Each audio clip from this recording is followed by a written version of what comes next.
enough of that. But look, 5-0, it's a hammering. We take our medicine and we move on. Yeah.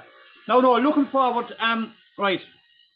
The first thing is next March, Ireland are now involved in a relegation promotion playoff for a team from League 3.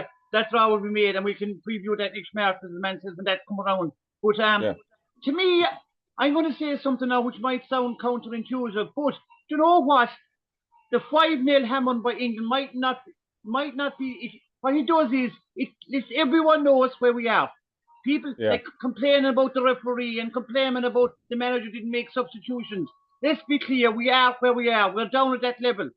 And a team to collapse, Noel, that shows me the first half, a very good first half, but as soon as the first crisis comes, they collapse. That's a team shorn of confidence. That comes from defeats. That comes from lower quality players playing at a lower level, coming with losing more games than the win of their clubs. Is all part of the mix.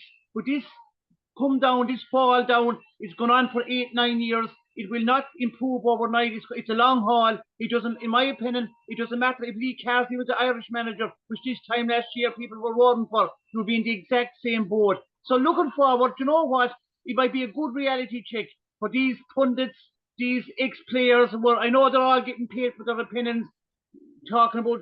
But this is where we are, and people have to realise it. We said, you know what? So looking forward, no, it's going to be a slow step up. And I think the 2 games in the playoff, there'll be a team maybe the same standard of Finland, maybe slightly much the same standard as us. So this will be a real tester. I thought the young player, he's going to have to try and bring on a couple of these young players. But again, you have to wait for them to come through with their clubs. And then what clubs are they at? Are they only mid-championship clubs? Are they lower Premiership clubs? So that's just looking forward. No, this is where we are. And getting hammered 5-0 by England, you know what? It doesn't really bother me because they're at a different level. So just what your thoughts on that looking forward? Yeah, Paul, we are where we are. Like you said, like the last 10 years, but I suppose 10 years ago, Neil, it was starting these qualifiers for Euro 2016, and we got there, and that was at a high. But I think what really shows in the last, you could say, I would go back maybe 7 years. I think do you remember the defeat to Denmark in the World Cup playoff? The 5-0. 5-1. The 5-1, yeah. 5-1, sorry. Yeah, the 5-1. That hurt me, and that hurt Irish football a lot, because we thought we were against a team that we could beat. And to be fair, the first leg was 0-0 in Denmark, to be fair. But then they absolutely hammered us. And I don't think Irish football has actually recovered since. I think even before that we had I think it's 6-1 to Germany during Trapattoni's time. That was a very low point. So we've had low points, Paul, like this in the past 10 years, like, as you said. But I think we've been on a steady decline. Obviously, O'Neill, the year after with O'Neill, we got hammered in a lot of Nations League games. Wales beat us 4-1. We lost Wales to 1-0 in Dublin. And then Stephen Kenny, Mick McCarthy took over. To be fair, Mick McCarthy, he got us in contention to the last group game. If we'd beaten Denmark in the last group game, we would have actually qualified for Euro 2020. But unfortunately, we drew 1-1. And since then, Paul, we haven't gotten an NAS's roar of qualification, and which is sad because under Kenny came in under COVID. He was always under pressure to try and prove his worth because the League of Ireland manager coming with that. He hadn't worked in England. That the players basically really know him that much. And then we're now with Heimer. So it's been a steady decline. You know, people have had their chances. We've gone down the League of Ireland route with Stephen Kenny. We've gone down the foreign route now with Heimer. It's going to take time, Paul, and we need to bring. As you said yourself, we need to bring in some players. Again, we've brought in a lot of players. We probably need to bring the one area we need to bring in players, and we have to get a higher caliber of quality if we can. Is in midfield. We're crying out for a creative midfield player. We always seem to have a load of defenders and a load of hard-working midfielders. But we need a creative midfield player. Andrew Moran is probably one of our most... he's playing with Stoke. They're probably mid-table in the Championship. I think he's a regular starter, but he's good this year. But if Stoke don't get promoted, like, he's going to have to progress towards, I don't know. But look at that from the time. Yeah, I think that's it. And we need, like Ferguson, you know, he's been injury-prone the last year or so. He's got 3 goals in the last year, I think someone was saying. He hasn't. He had just his fitness is a bit of a worry. Hopefully, you get a running game so with Brighton and come Christmas he'll be sort of match fit, fully fit, and he can go on a run. Smadix is a very good, decent player, but unfortunately, a lot of work Smadix does is chasing a few lost causes, Paul. We can't seem to get into the game enough. We look at him playing for Blackburn Rovers or even Ipswich now at the moment. Even though Ipswich are getting a bit of a chase in some games, he's still getting a few shots. He got a great goal against Spurs. That's the quality he has, but we need to create more chances for players. I think one thing that Ferguson said, which was very interesting, he said the chance he got against Finland where he got the goal. Is it? I think he said, I wouldn't say it was a remarkable Ireland or against his teammates, but he said you need to take your chances for Ireland because you don't get too many of them. Yeah. It's something along that line, because Ferguson can show what he does. He's at Brighton because he got good creative players around him. He's got better players around him, and he can show what he can do with his finishing. But unfortunately, it almost feels like the chance you get with Ireland, you have to take it. Sometimes some players snatch at it because you feel you won't get another chance again. And that's the trouble. We don't create enough. We don't create enough in midfield. We don't look after the ball enough. It's like people might say when Ireland have the ball and try and pass the ball, it's like a hot potato. They can't get rid of it fast enough. Is the quality just not good enough? Yeah. Look at all the heart and all the work ethic, and that's important, of course it is.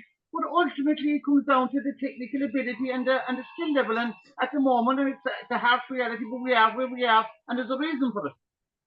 Yeah, that's for sure. And a lot of coaches now are focusing on a lot of technical ability. Like, well, obviously, they always focus on technical ability of players. But if you look at the young coaches in the Premier League, there's a young Spanish, I think it's Ariola is his name. He prefers good technical players. And you can tell from the players at the top level, players who have good quality technical players. No players within their squad. I think Mark Travers is the only one at Bournemouth. If you look at the top six, as you said, you sometimes forget about Kelleher because most of the year, to be fair, he's not playing. When Alisson comes back now, there's going to be a battle now for number one. I know I would say it was Alisson being the more experienced, being the most regular goalkeeper that Liverpool had a long time. Alisson will probably come back and start those games, so Kelleher will be on the bench again. So at the top six, we've already got Kelleher, in the traditional top six. The rest of them now, as I said, we're probably mid-table, and a lot of the players we have, the quality is just the way it is. A lot of the players we have are below, down at the bottom, your Ipswich or your Evertons or whatever. And like, there's a lot of players. There was a lot of good, promising young players who had in the last year. So Jacob Bryan, but the worry I have for Jacob Bryan, he wasn't in the squad initially. He got called up. Yeah. We actually did a preview where we said some players have to prove a point, and within an hour after we recorded the pod, the players we were talking about, like Doherty and Coleman, they had to withdraw through injury. But Jacob Bryan came in. But the point I'm trying to make is Jacob Bryan, he's a player that went to Everton, and as far as I know, he hasn't started a league game yet. He hasn't hardly come on either. So that's the real worry. And he was a good young promising centre back at Leon, I think it was. Yeah. Now the only problem though is Leon had to sell him because of financial trouble with that, and of course he's on a good way to the Premiership trouble there. But unfortunately, he's not getting games. So, but look, he's a big salary, so he won't develop unless he's getting games. There's a fella Nottingham Forest, and Daly, he won't get if the players stay the way they are, the defenders, he won't give. I think he's a bit of an injury now, but even if he was fit, he's not getting a national roar of a game. So it's a 50-50 thing. Yeah, and I think I saw in the graphic that I think Brian Kay or Virgin Media had up. I think we've tried a number of something like 36 players over the 6 games.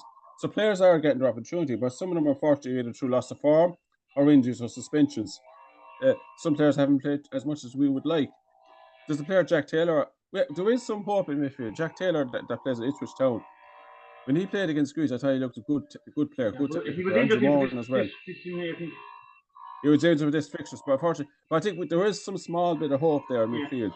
We're crying out for a creative midfield player, and even like in the past we had Roy Keane. Now Roy Keane wasn't the most creative player, but he had better quality than a lot of the players he was playing with. In fairness, that's a very high standard in fairness, because he was a top club player at the very highest level, and he was a top international player. So he would have walked when Roy Keane was at his best now. He would have walked into any team in the world, club or country.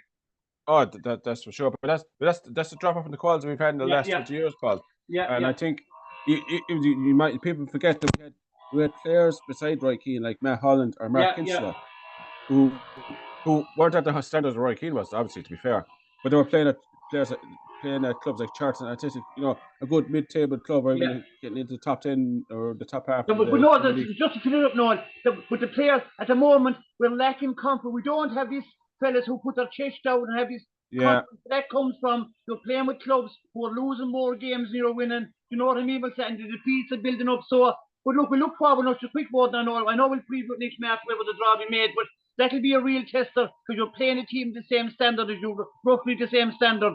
But they'll be going yeah. for promotion. So these two games next March, whenever it'll be with the exact date, and we can do it next March and preview it. But that'll be a real going forward for the manager. He'll be looking at players, and maybe one or two young players might come through in 4 months' time with their clubs will say, but just a final comment on that, that'll be a real tester, a real watermark, a benchmark of where we are, of where we're going. Yeah, it will be, Paul. It will be, Paul, to be fair. I think all the Nations League games will be finishing up tonight, so we'll have a better idea of what teams are in runner-up League C to see who will play. I think we have an idea. So, yeah, we won't count our chickens yet. I think, look, it's obviously a good, important game. It's a two-legged games, home and away. So I think we desperately do need to avoid relegation because our ranking has taken even though we haven't been relegated yet, we have a poor record in the Nations League, to be fair. I think we've only won 4 games. But I think for the confidence, for the belief, we have to big time avoid relegation in that playoff. I think we can do it, Paul. To be honest with you, I think there are some signs that we are improving a little bit. As you said, small steps, as you said, Paul, small steps. Yeah. But then again, winning 2 games in the Nations League, we'd only won 2 games. I think Kenny only won the 2 games in the Nations League, and Martin O'Neill in one campaign, he won no game at all. So look, we're making small progress. And I think this will be another bit of a progress if we do avoid relegation at playoff and going to the World Cup qualifiers with a bit more hope than we had before the start of this Nations League campaign. But having said that,